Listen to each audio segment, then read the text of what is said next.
Okay, so back when I was 8, I was having a solo shower session at home, just doing my thing. Out of the blue, a bar of soap zoomed into the shower like someone tossed it in there. I quickly jumped out of the shower like a scaredy cat. When I hid under my blankets in my room, weird things started rolling out from under my bed, tennis balls and stuff like that. A few days later, I was out in my backyard, making a cool stop-motion video with my toy soldiers. It was a quirky hobby I had as a kid. I remember heading towards my tablet when I saw the camera flash by itself, taking photos that were just white with gray smudges. I didn't get a good look because I was so scared, and I immediately deleted both photos. Then, during another time when I was home alone, I was chilling on my recliner. I saw the garage door open by itself, but I didn't think too much about it, assuming it was my parents returning. But then, out of the blue, the door slammed shut on its own, and my parents didn't get home until an hour later. More strange things happened for a while, like stuff falling over on its own. I decided to spill the beans to my parents because I was too scared. They might not have believed me, but they were nice enough to get this weird sage stuff from the internet to help calm me down. It was supposed to kick ghosts out of your house. After we burned it in our house, all the weird and unexplainable things suddenly stopped happening. Alright, so here's the scoop. I'm crashing in this apartment with my old man, and on weekends my two sibs drop by for a visit. Rewind 3 years ago, when Granny and my stepbros came over. We had a blast, but one night, while we were catching some Z's, we spotted a mysterious figure strolling through our storage room, the one with a view from the window. Now, Granny's a real holy roller, so she starts praying up a storm for hours.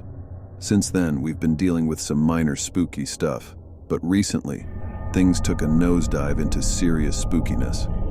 I'm chilling upstairs with my pup, and out of the blue, he starts growling and barking at the stairs. Home alone, I try to brush it off, but then there's banging echoing all over the place. Now I'm thinking, what on earth do I do in this situation? So, I whip out my phone, hit up social media, and record all the commotion. Sent it to the group chat for some backup proof. When the banging finally subsides, my pup comes over, looking all scared, and hops onto the bed with me. Just when I think it's over, my game console decides to power up on its own, chilling right next to me. That's when I put my foot down and lock myself and my canine companion in the bathroom. I'm so freaked out that I video call the squad, and after about 20 nail-biting minutes, the vacuum starts doing its thing all by itself. As if that's not enough, when I finally open the bathroom door, the light switches on without any human touch.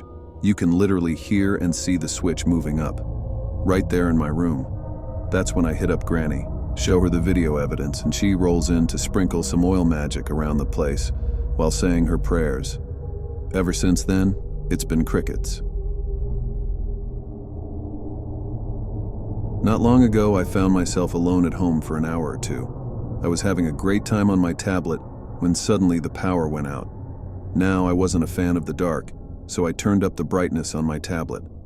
As I looked upstairs, a shadow quickly moved across the hallway. Frightened, I turned off my tablet and hid under my blanket in fear.